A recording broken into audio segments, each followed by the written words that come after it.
Hi there, I'm pro saxophonist Jamie Anderson. You're watching Get Your Sax Together, and on this week's show, I'm going to give you some tips and tricks to help you get those dreaded low notes out on saxophone.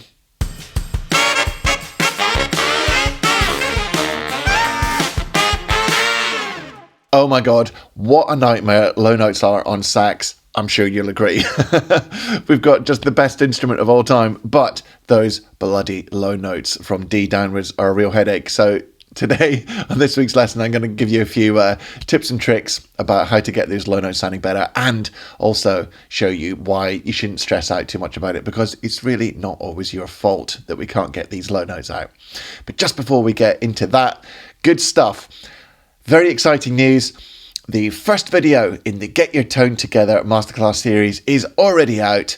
You can go to the URL that you can see there, which is getyoursaxtogether.com/tone to dip in. This is a free 3-part series. That's hard to get out. Free 3-part series, which is going to help you address all those problematic areas with your sounds, like squeaky squeaks and palm keynotes that won't come out properly. It's also going to help you with the low notes that we're talking about today, and also to even out your tone across the whole range of the instrument, giving you the fat, rich, beautiful sax sound that you've always wanted. So go to getyoursaxtogether.com/tone, use the link that you can see there, or click the link in the description. It's completely free masterclass series, so I really hope you enjoy that. Also, yesterday I did an awesome and very amusing video with the one and only Dr Wally Wallace from the Saxophone Academy. I'll link to that collaboration video in the description as well. Okay, without further ado, let's delve into this low note problem. I'm sure you know this scenario. You go down, you want to play a low C sharp, a low C, a low B, a low B flat, even a low D. Nothing comes out. And then suddenly the note barks out, or it comes up the octave, or it comes up in an even higher overtone. And the only way that you can reliably get those low notes out is by blowing as loud as you possibly can. And you sound like the Queen Mary coming into harbour, a bit like this.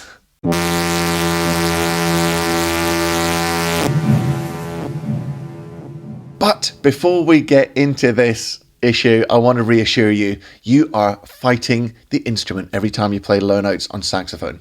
Why?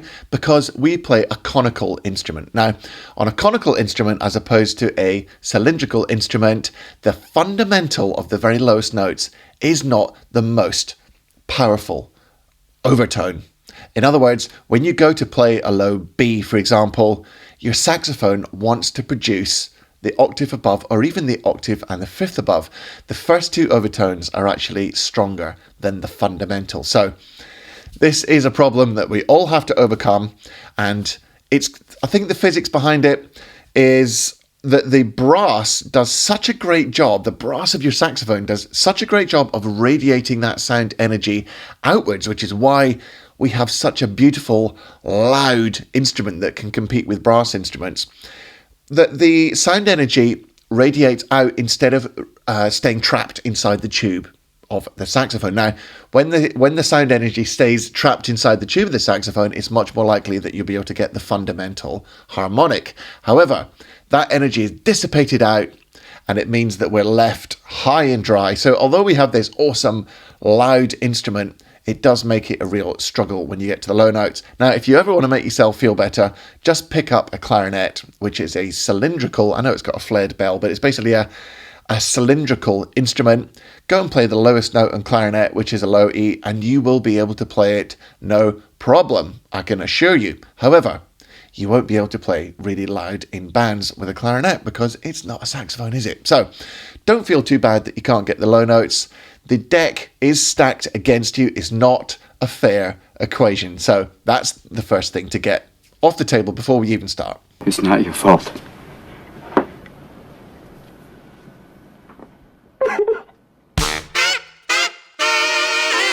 Now, I've got a fantastic exercise to teach you, which is going to help you get your low notes out more easily. But just before we do that, let me mention something about the position of your voicing, your embouchure, when it comes to low notes. I cover this all in exhaustive detail in Total Tone Mastery, so I'm just going to mention it quickly because I haven't got time in this YouTube. But Suffice to say, there are two variables when it comes to low notes. The first is the alignment of your upper and lower teeth. And your teeth can either be matched, which means that your teeth are directly above each other, or you can do an overbite, which means that your jaw is pulled back and your bottom teeth are further in to your body. In other words, your top teeth stick out beyond your bottom teeth, and that is called overbite.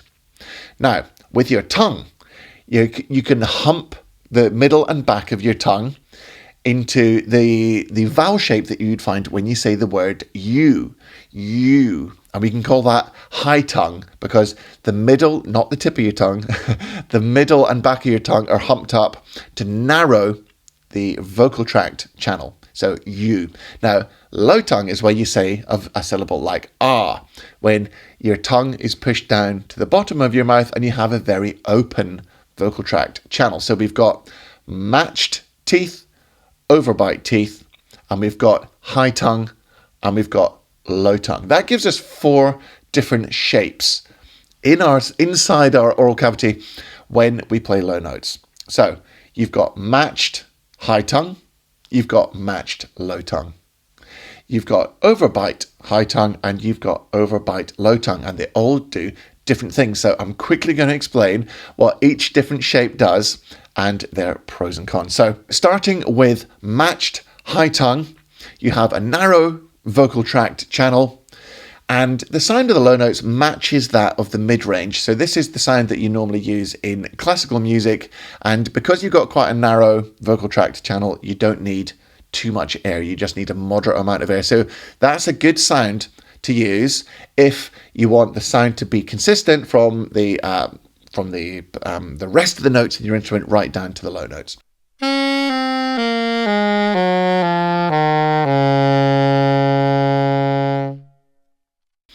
Now, if you keep your teeth matched but you have low tongue, you've got this open vocal tract channel, which means you need a lot of air, and the tone ends up being much brighter, and it can sometimes be a little bit harsh.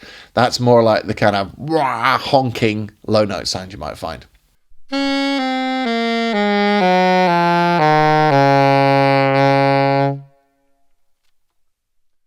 Let's move on now to overbite. So overbite with a high tongue, that's when your top teeth stick out beyond your bottom teeth. That gives you a narrow vocal tract channel, and you get a more mellow sound because you've moved your bottom jaw back on the reed and you're muffling more of the reed. So this is what you might call moving towards a subtone sound. You use it in jazz and it sounds a little bit different from the mid-range notes. There's a definite change in timbre. The great thing about this overbite high tongue formation, this sort of subtone type formation, is that you don't need much air and you can play low notes quietly, quite effectively.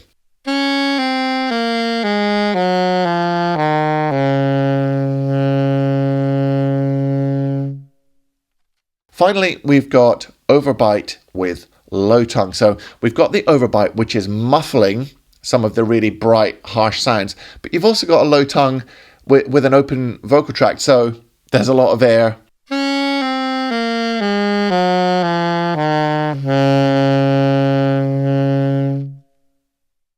So in a way, the overbite low tongue is quite similar to the matched high tongue, but because you've got the open vocal tract, it's not as easy to control. So it's a bit of a kind of ignore that fourth one.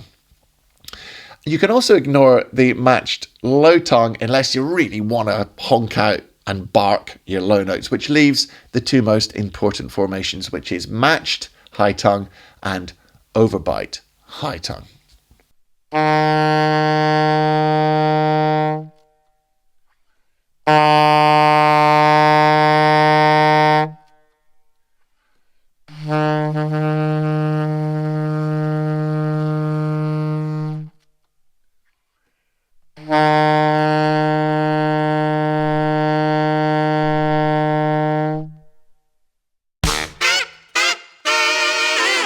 Now, just before we move on to the exercise I'm going to show you, I'll mention subtone. I've done a video on subtone, which I'll link in the description. I'll put a card up there as well.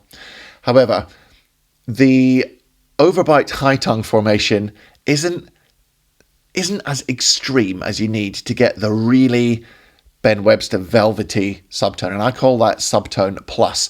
To do this, you keep the overbite high tongue formation, lower your tongue a tiny bit more, and you move the mouthpiece right out of your mouth so your top teeth are on the very edge of the mouthpiece, and your bottom teeth, because they're retracted, they're probably not even in alignment with the reed. They're probably behind the tip of the reed, believe it or not. That's how you get that subtone plus, as I call it, which is the real velvety subtone sound.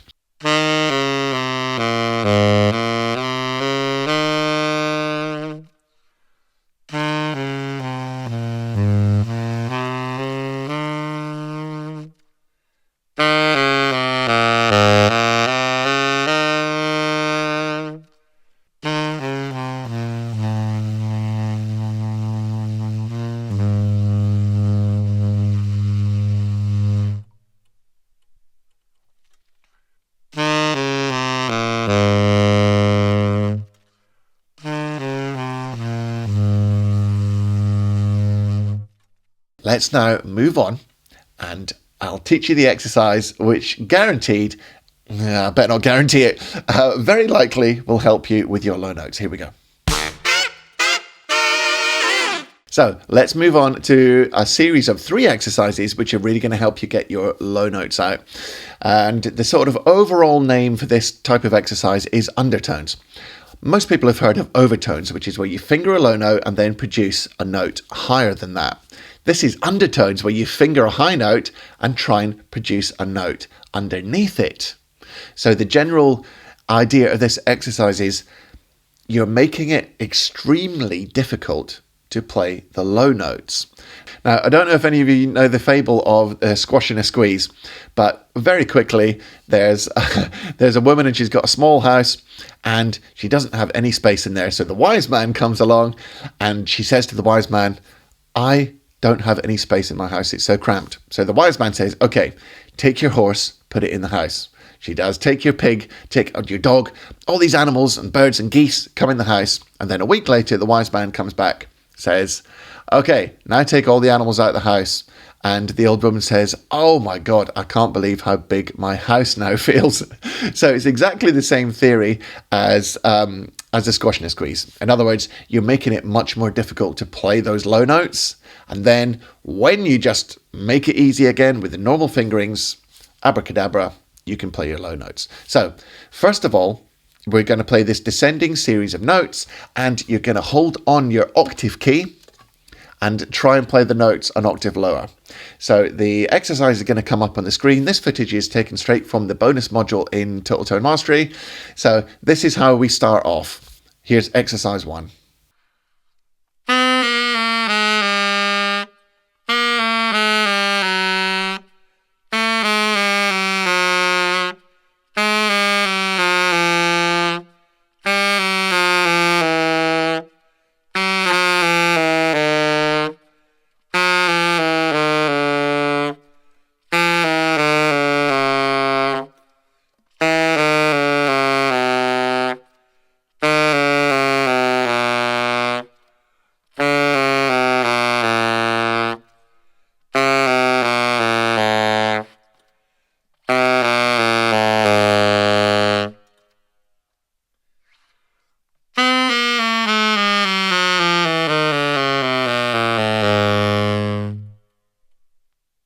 As you can see at the end there, the very final part of the exercise is to play the chromatic run with the normal fingerings. And it feels like, oh yes, wow, I can play low notes after all. Okay, moving on to phase 2. And that is to take a pencil or a pen and you pop it underneath the octave key on your neck. That's going to raise, the neck octave key. Now, all the notes, it's going to be exactly the same as you just did previously, down to an A, but as soon as you get to the G sharp, which is where the octave mechanism normally moves from the neck to the little pip on the side of your sax, there's two octave holes in saxophone, in case you didn't know. One from C sharp to A and one from G sharp down to D. So as soon as you get down to the G sharp in this exercise this time, it's going to be hard because you've got the octave pip open. This is an exercise that Sonny Rollins used to do. Now, I'm not going to specify which formation you use to try and get these low notes, just try and get it out. This is really hard, and all the time the note will want to flip up the octave. You might be quite frustrated. So have a go at the second part of the exercise, which is the pencil under the top octave key, and see how you get on. This is a quick demonstration of that exercise.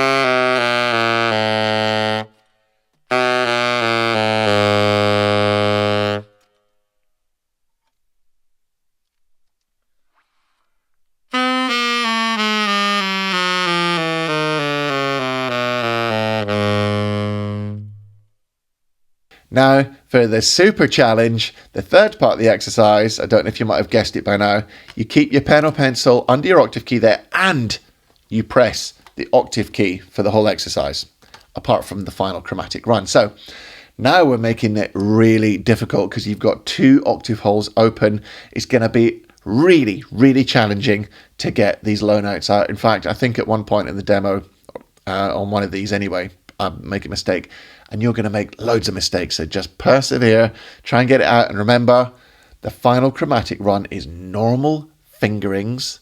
Just play them normally, and you should find, like a squash and a squeeze, oh my God, now my low notes are so easy. Here's a demo.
So, before I go, I've got to mention this. There could be a very good reason why your low notes aren't coming out. There's nothing to do with you. So before you even start any of these exercises, you must take your horn to get checked over and make sure that it's not leaking anywhere. The leak might not even be on the low note pads. The leak might be somewhere way up the stack. And most of the notes are kind of okay, but when you get to the low notes, the leak becomes apparent. So that's probably the most common thing which is wrong with people not getting their low notes, is their sax is leaking. And oh my God, I've just been on so many gigs where I can't get the low notes out. Finally, I get my horn serviced, and oh, wow, it was that all along. What a waste of time, energy, and frustration. So make sure your horn is in tip-top, perfect working order.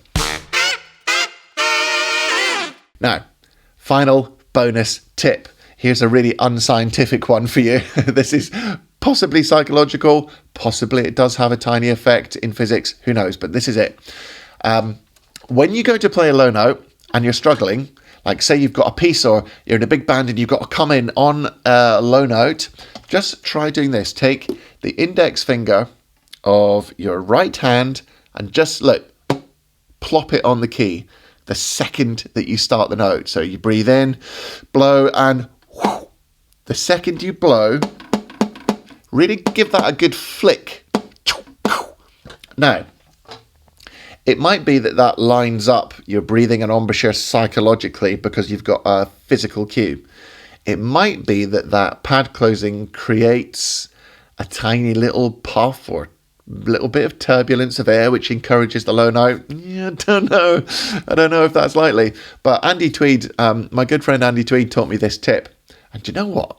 Sometimes it really works. So you're going to play your low note, pop, just pop your finger and bam, the low note comes out. So that is all I've got time for today. All this stuff is explained in detail in my Total Tone Mastery course. And in the meantime, definitely make sure you go and check out the Get Your Tone Together free masterclass series, which is now open.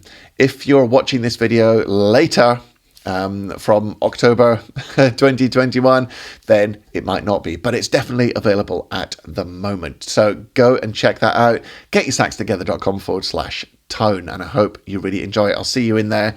Leave me a comment and we'll get your tone together. We'll help you get that big, rich, fat sound that you've always wanted, because there's a lot of things which are in the way of you finding that sound, and I'm going to help you unlock them and really give you a plan so that you can play your favorite melodies with that rich, full sound that's even across the whole range, the tone you've always wanted. So I'm going to try and help you achieve that. So I'll see you in the masterclass. And thank you, as always, all the people that buy me a coffee. Thank you if you've gone to see my normal Saxophone Success Masterclass, which is always available. And until next week, make sure that you practice hard, practice smart, and you can practice smarter with the Masterclass series, and enjoy your music. See you later.